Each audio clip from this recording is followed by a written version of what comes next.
Le christianisme peut être décrit d'un certain point de vue comme un système de gloire. Dieu est appelé le Dieu de gloire, Acte 7.2. La chrétienté est une famille.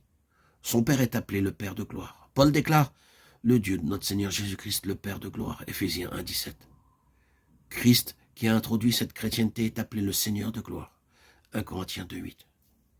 L'Esprit Saint, l'énergie de tout ce système divin, est appelé l'Esprit de gloire, 1 Pierre 4.14. Ainsi, les trois personnes de la Trinité divine sont toutes liées à la gloire, toutes intéressées par la gloire. Le Père produit ce système de gloire tout entier. Il émane de lui comme Père. Le Fils, comme le Seigneur de gloire, gouverne tout en relation avec cette gloire. C'est une déclaration glorieuse, combien cela est grand, gouvernant tout en relation avec la gloire. Le Seigneur de gloire. C'est pourquoi nous avons dans notre Bible le recueil des activités du Seigneur de gloire. Les situations et les faits semblent à première vue prouver le travail du diable. Tout ce travail diabolique, inspirant et stimulant les hommes. Les situations sont si difficiles qu'elles paraissent désespérées.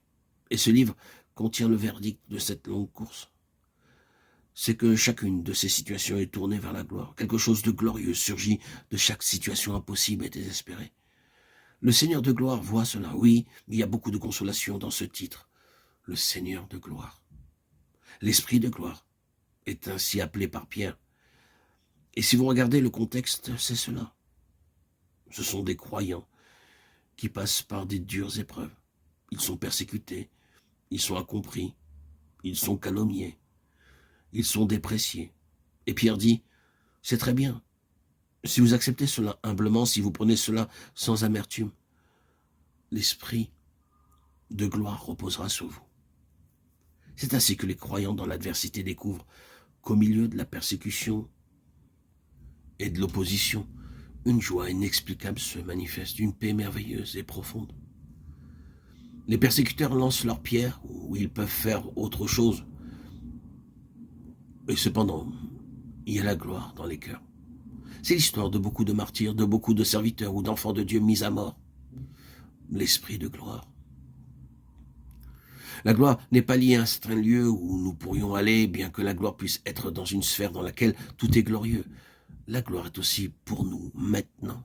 C'est une partie de la vie même que nous avons maintenant reçue. C'est l'essence de Christ comme étant en nous, l'espérance de la gloire. C'est la nature même de ce que nous avons reçu par la foi en Jésus-Christ.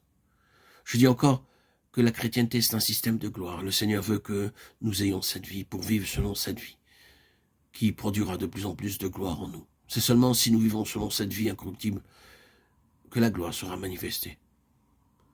Ainsi, nous devons regarder encore à celui qui a manifesté pour nous le modèle, montrer la voie, indiquer les principes de l'incorruptibilité. Aboutissons à la gloire, à regarder ce qui était vrai de lui, l'incorruptible, qui procédait de Dieu et qui lui donnait la gloire.